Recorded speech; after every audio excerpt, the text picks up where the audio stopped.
What is up, everybody? It is your host with the most, not doing the most, but we'll find out soon for this episode, right? Mr. Locker Room. We're here with our wonderfully positioned Captain Awesome here. I like this background, bro. Thanks. And we are here with podcast episode number 3. Man, we've been talking prior to us getting started, and it's gotten deep already. So I hope you're prepared because it's going to be uh, quite a discussion, right? So today's topic, today's theme is: Am I too much? Right? Am I too much, or have I fully shown up? Is that what it was? Am I too much or am I finally free? Yes. Am I finally free?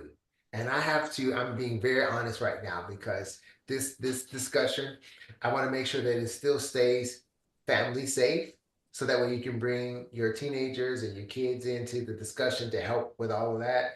But I have had some very potent words come out of here, out of my mouth, during this discussion, because sometimes there's no other way of saying it. So I'm just letting you all know right now. Um, I might say some things that might be blurted out later on. Okay, so just let me be myself because um, that's what this whole episode really is about. That's what everything we do at the locker room is all about. It's about men finally showing up, having the permission to be and to be fully seen, fully known, fully heard, as well as women coming in and finding their own sound, right? I think that today, I don't know, Captain, what do you think that today is going to be a place where the lions really roar, you know? Yeah, it really. Yeah. Okay. So let's talk about it. You were talking about perfect love, right? Um and Perfect love from, earthly love, and how do you balance the two? yes, because it's like, when's the last time you fully showed up in that and didn't run, right? In the perfect love and the earthly love, right? And how do you validate that, right? And so, okay, so let's break it down first. Okay, how are you defining earthly love and perfect love? Earthly love comes with conditions. Earthly love comes with fear. Perfect love has no fear. And it's, the spiritual love of, God, as we both admitted that, we're both Christians. That's our faith, and that's a hard thing to balance when you have a spiritual connection on a way to live a life for a higher purpose versus trying to show up for not only yourself, because you should, I've advocated that you need to love yourself before you try to jump into a relationship. And then when you're in a relationship, you also need to show up for them and balance that, which almost seems impossible because we've put so many conditions on ourselves and those around us that it will never be the perfect love that we are really wanting, but we should be trying to practice. Yeah, because that's the type of love that doesn't flinch, right? It holds the space to where if you've never been told that you're not too much, like that love says, I don't care what's going on here. It's like I'm not flinching, and I'm able to hold this space and let you be, even if you're undoing, even if you're unraveling or spiraling or whatever the case would be, right? And that doesn't have any conditions. Just like you said, that's that's difficult to. You asked me a question off screen, right? About balancing out the perfect love, right?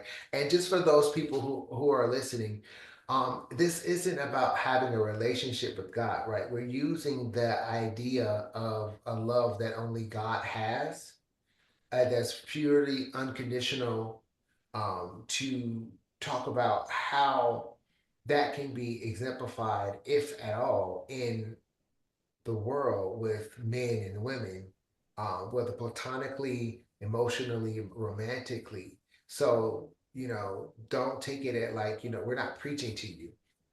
We are sharing using the examples that resonate with us, and you can associate that however you want. So, we may not have it in common, and that's okay. But the principle that we're talking about, the practicality, is very much transitional and very much shareable. So I'm going to respond to that because you asked me about, how Christ loves with these unconditions, and it's like that seems unimaginable. And to me, I hear what you're saying, and I would present this as something, right? Um, Well, go I was ahead. going to say Go too, ahead. just to backtrack, what also started this topic, um, it is some type of algorithm that came up, and it's in First John 4:18, and the thing that was perplexing to me is like the question is there fear in love? And that's why I was kind of like a little lost. So I was just kind of thinking like, well, people that I thought I loved or love, and I hear people talking about their loved ones, and they may be, in an unfortunate circumstance, where they're in a hospital, and you're praying for them to get better. And I'm like, is that love when there's fear in it, or is that not perfect love? So that's why I was, that's why this question came up. So that's why I wanted to bring it to you and see what your thoughts were.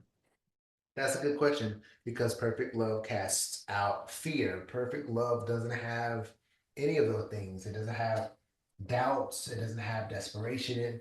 And it doesn't have any of those things. All of those things that will keep anyone from becoming and being free and full and fully known, fully received. It doesn't have that. It doesn't have the anxiety. It doesn't have any of those things. It is a complete fortitude of safety and peace and wholeness with nothing missing, nothing broken, and nothing lacking, right? That's perfect love. It doesn't flinch. It doesn't falter. It's not surprised. It's not performative. You can't earn it. It just is, right? So I would say this, that for for someone like you and I, like you and me, for me, that even in the obscurity of our objective realities of seeing like, is that truly possible to obtain and to demonstrate it? I would say yes, but, and there's a but in there. The but is it comes with the cost of letting go of deserving and worthiness. Like, can I love unconditionally without the consequences that come with that? It's like, no, you can't. There's a consequence, not a condition, that comes with loving unconditionally. That means that when you love unconditionally, you're choosing to take the hits. When you love unconditionally, give me a moment. Wow. When you love unconditionally, you're choosing to stand in the storm with the people. You're choosing to hold that ache, the pain, and the love, the joy, the happiness, and the sadness. You're choosing to bear it all. That's the consequence of loving unconditionally. When people walk away, you're choosing to forgive, no matter if you're hurt. You're choosing to let it go. You're choosing to forget and to not throw it back up in their face. You're making the choice to have no conditions, even if you're bleeding. That's what most people don't understand with unconditional love. It has a consequence. Mhm. It's not conditions. It's like because when you show up that way and you said I love you unconditionally, you have what's the backing up of that? What's the backing up of that? When Well, somebody, you know what I'm saying? I mean, the thing that concerns me about it too is, I think some people distort love. A lot of people distort love, not some. Um, and then they get themselves in a situation of the sunk cost fallacy, and then they also get in a situation where, but I told them I love them, so I'm going to stay with this toxic person. So, as I've said before, love is action, but love comes in forms that we may not interpret it as. It's kind of like a good father, right? Sometimes the way that we're disciplined is a form of love, not the way that makes us feel happy and joyful, you know? So I would just say for our listeners and our audience is that, when you're thinking about the earthly love and you're thinking about the perfect love, the consequence would be more about yourself and loving yourself at the end of the day and separating yourself from the toxicity, but showing you can still love that person, but it doesn't mean that you have to. It's kind of like you can love the person, but you don't have to love the sin. Mm-hmm. Yeah. Yeah, yeah, that's true. And don't get me wrong, don't get me wrong. Unconditional love doesn't mean you stay in a horrible situation, right? Because unconditional love is not one-sided either, right? Because when you love unconditionally, you are on a two-way street, which means that in order for you to love unconditionally, you have to first love yourself unconditionally. You can't give out what you haven't first demonstrated internally for yourself, right? You can't you can't be like, oh, I'm gonna love you this way, and you've never done it to yourself. Because now what are you reflecting? You're just being a mimic, a mirror, an avatar. It's not genuinely coming out from the depth of who you are. It's performance. When you try and give someone something that is not a residue or resonating within you, it's performance. But you can walk away from your old self and walk into a new self.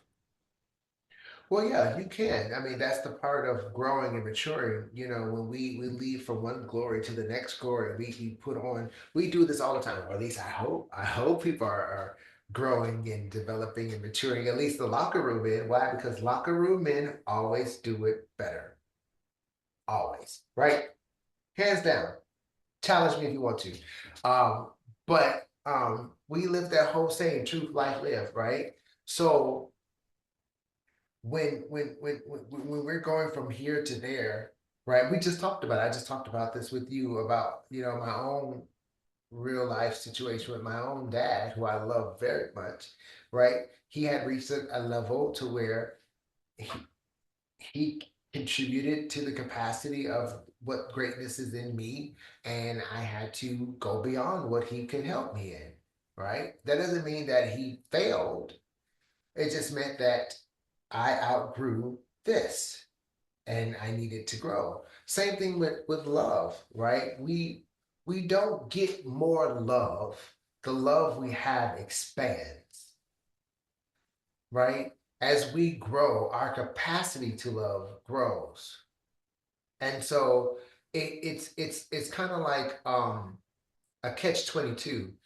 You need to receive more love so that you can expand, but you expand as you receive more love.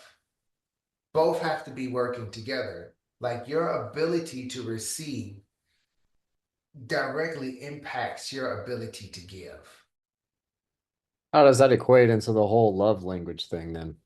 Well, it's like love language. It's like that's just one way. That's a very, very limited vocabulary, right? And a lot of people will say, "Oh, my love language is this. My love language is acts of kindness and stuff like that, and presence and all of these different things." It's like, yeah, but love, you still now you're limiting it.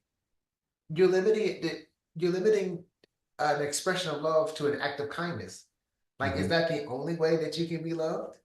Is that the only way that you know how to be loved, to receive love? Was it just the only one that's familiar with you, right?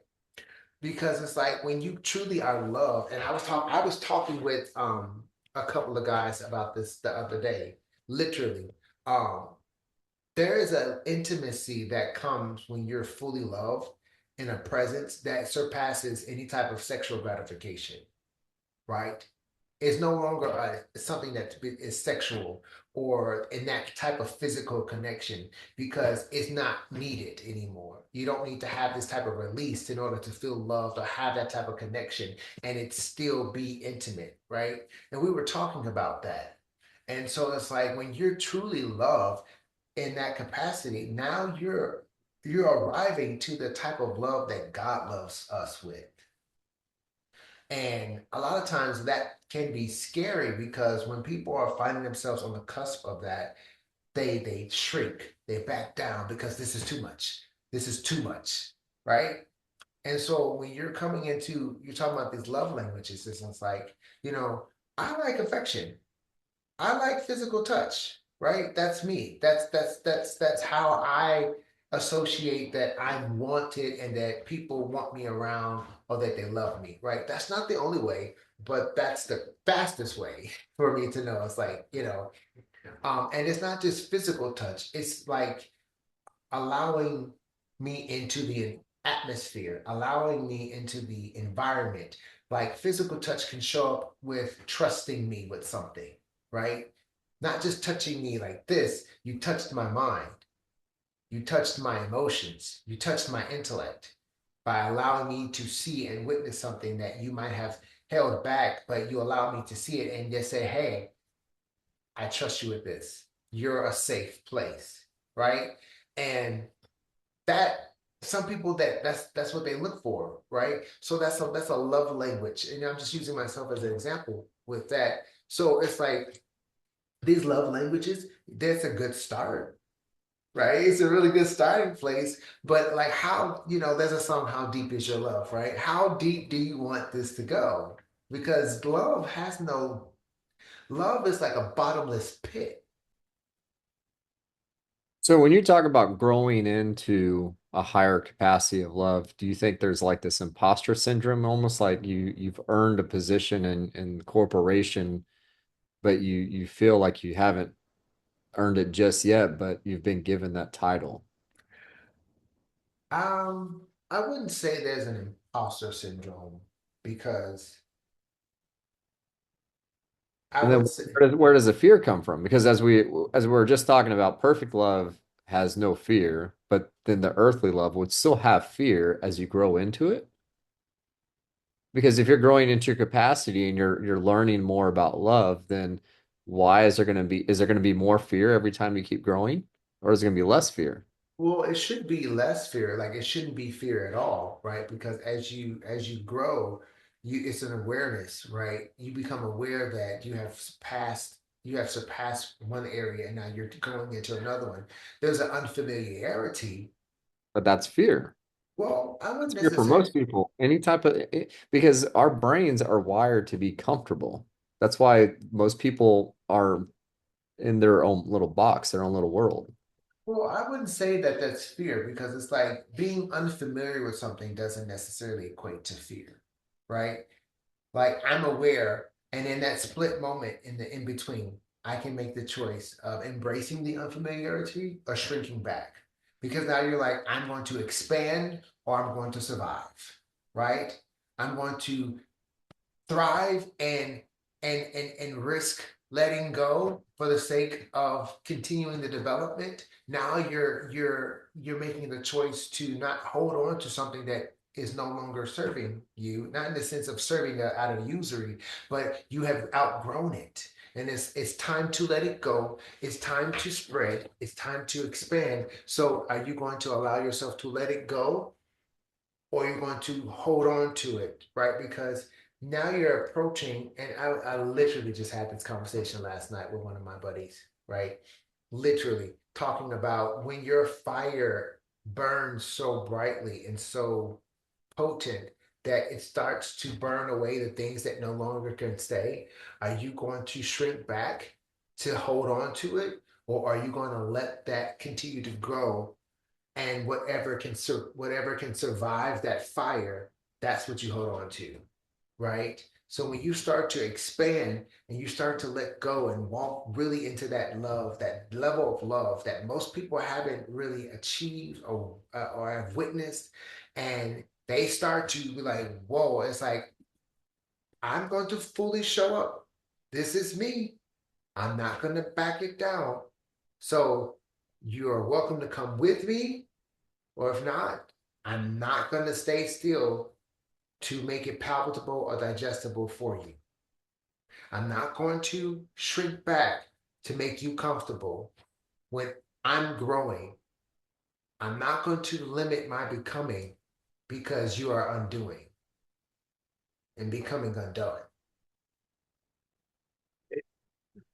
So like the way I think about it too is like even at an early stage where a guy sees a girl that he's attracted to and he approaches her, he's overcoming a fear, but that fear somewhat pushes him. So if, like for me, I used to let fear like limit me on things, but if I feel it, then I embrace it. So I make it more of my fear because I make it more of my friend Mm. uh, because usually it's kind of like the same thing. Like Einstein said that, you know, everybody possesses the same intelligence as I do. It's just most people waste their imagination on worrying, and that comes with fear. So if I ever feel that, I know I need to embrace it because there's a Mm. 90% chance that I'm going to be more successful with embracing that. And That, so I feel like the love and fear kind of go, and so that's why it was bugging me so much yesterday. Like, is fear in love?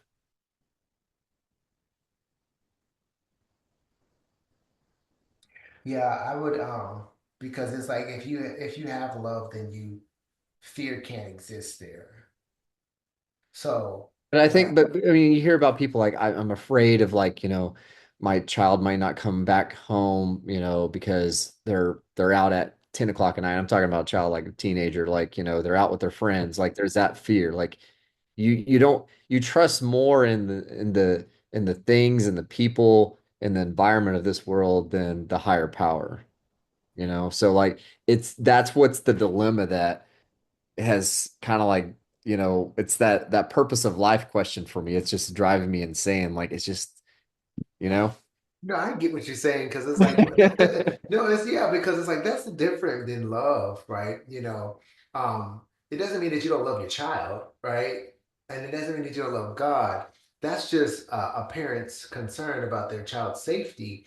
Um, But if and it was like you're being distracted from your number one priority, which is God, mm, He's mm, allowed you to have a child. mm-hmm. So by putting more, it's almost like it's like slapping, it's almost like it feels like you're slapping God in the face by embracing the fear of something may happen. Like you're worrying about something that chances are probably won't even happen in the first place 90% of the time. So that's why I think it's also bothering me at the same time, you know? Well, yeah, because it's like okay, so now you're bringing in something you're introducing something else too, right? Trusting God, as opposed to walking in perfect love and earthly love, because first we were talking about perfect love and earthly love as it relates to perhaps maybe between two people. Now it's like we're expanding it out, like how far does love go? Because if you are really operating in love, then love trusts, right? Love trusts. And if you really have,